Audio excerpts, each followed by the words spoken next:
Amigos, son las 7:35 de la mañana, estamos en vivo, esto es Buenos Días por VPI TV y más de 156 millones de brasileños elegirán este domingo en las urnas al presidente y al vicepresidente del país, además de las dos cámaras del Congreso y legislaturas estatales. Para tratar este tema tenemos como invitado a Patricio de la Barra Nassif, él es periodista y analista internacional. Muchísimas gracias por acompañarnos, sea bienvenido.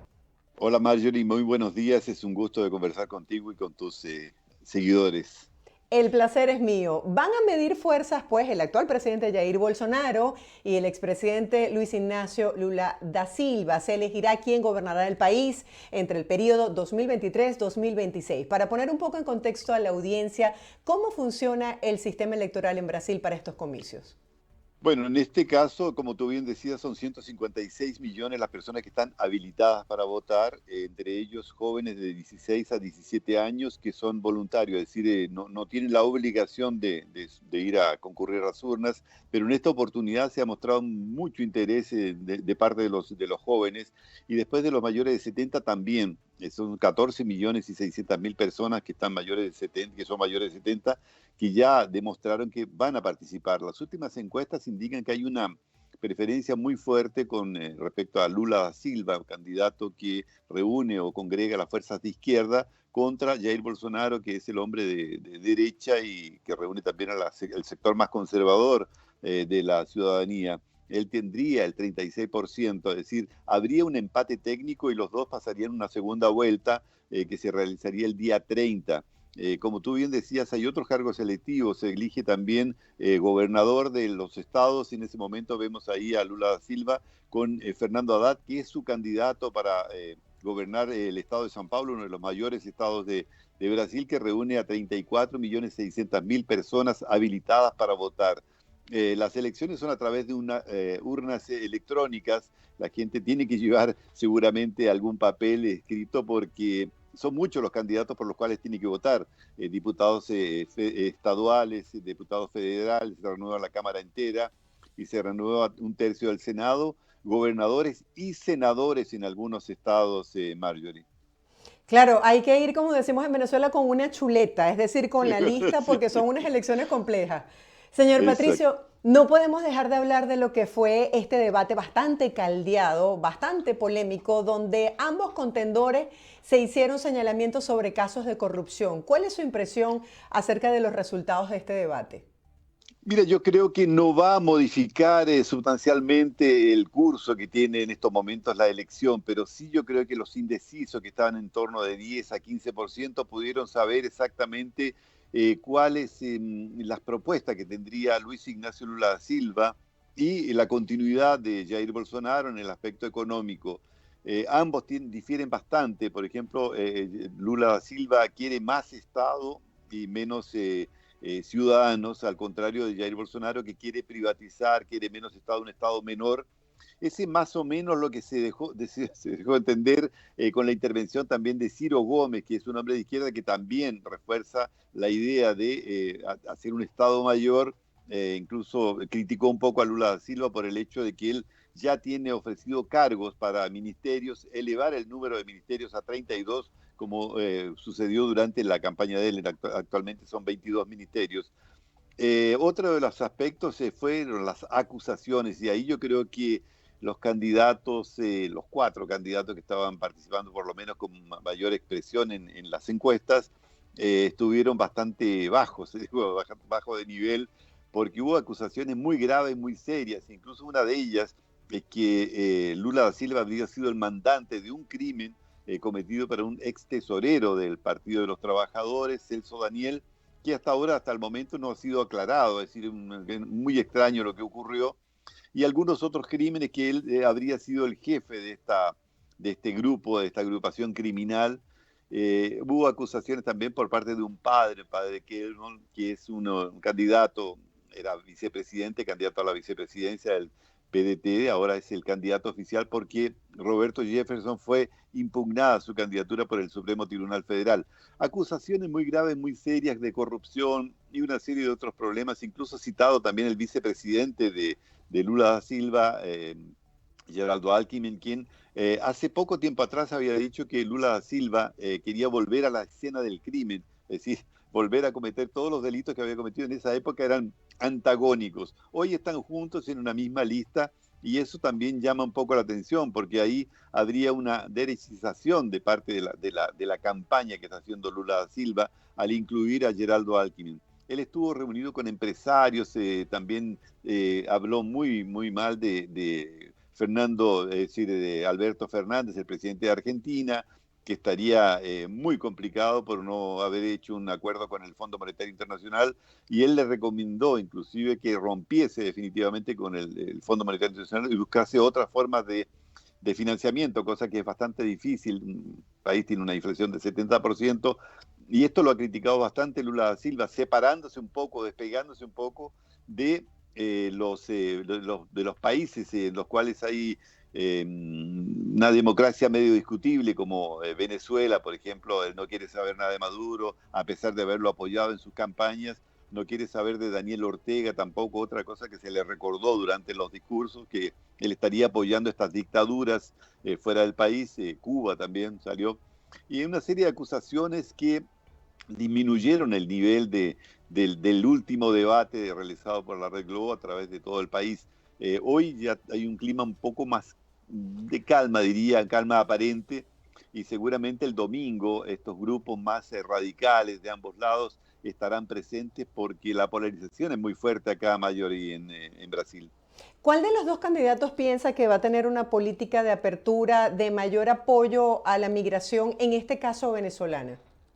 Yo creo que Jair Bolsonaro es un hombre que ha estado siempre con operación acogida. Es una operación acogida que la ha llevado muy bien, incluso recibiendo aproximadamente 350.000 venezolanos y ubicándolos en diversos estados, y está permitiendo la inmigración. Yo creo que por el lado de Lula habrá una aproximación mayor con Maduro y va a impedir que los venezolanos ingresen al país de la forma como lo están haciendo en estos momentos.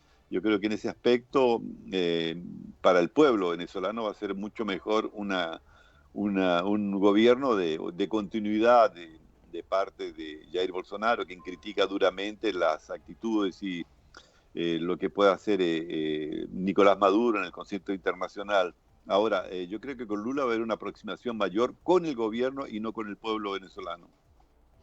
Anteriormente veíamos que las encuestas favorecían a Lula da Silva. De hecho, se habla de un 47% de la intención de voto frente a Bolsonaro. ¿Cuáles son las debilidades y las fortalezas que tiene cada uno de los candidatos? Porque ambos han tenido la oportunidad de gobernar. Como usted lo decía, la gente esperaba otro tipo de propuestas durante este debate. Fueron más que todo señalamientos. Pero, ¿qué se le pide a cada uno de ellos? ¿Y cuáles son las exigencias del pueblo brasileño en este momento?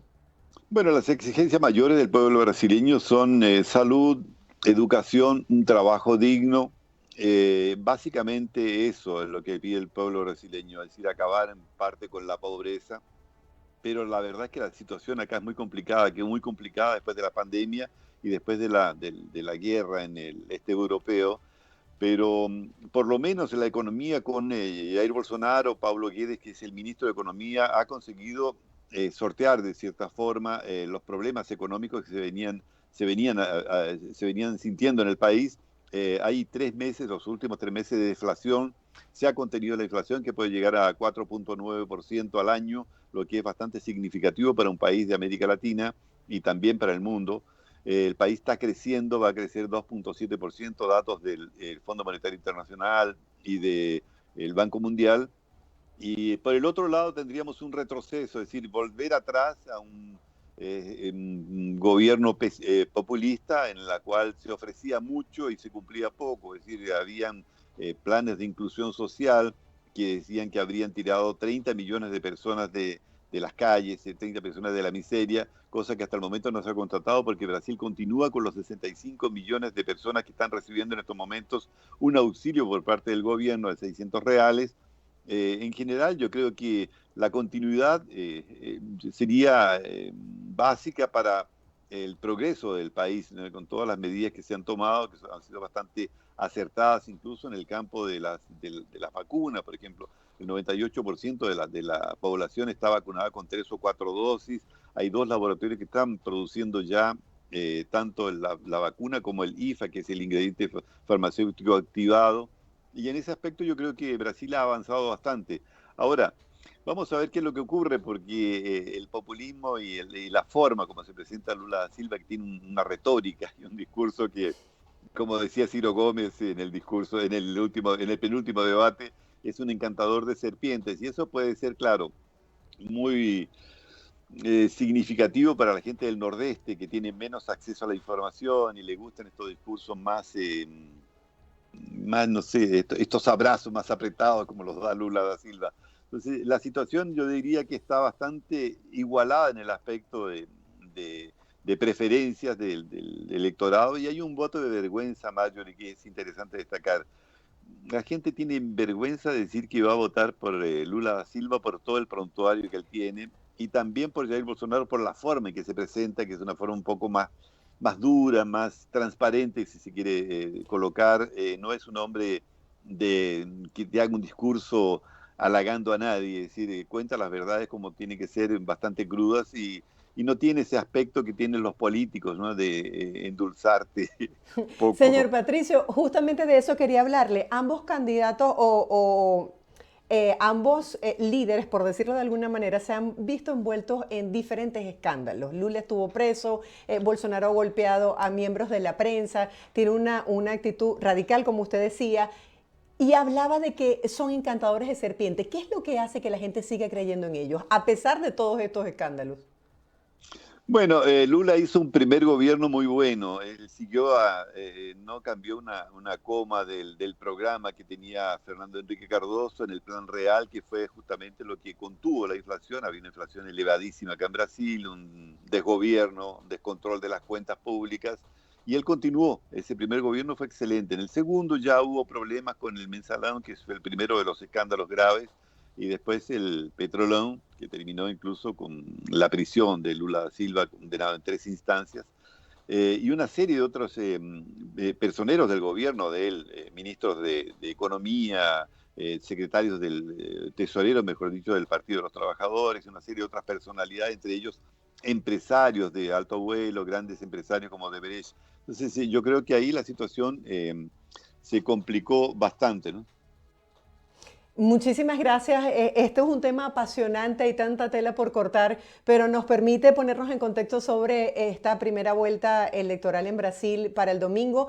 Lo estaremos llamando para nuevos contactos. Muchísimas gracias por acompañarnos. Feliz día. No, por favor, que esté muy bien, Marjorie. Fue un gusto conversar con ustedes y espero tenerle mejores noticias a partir del domingo al lunes. Ahí vamos a ver, estaríamos conversando sobre los rumbos que toma Brasil y también América Latina con esta elección tan significativa. Que esté muy bien.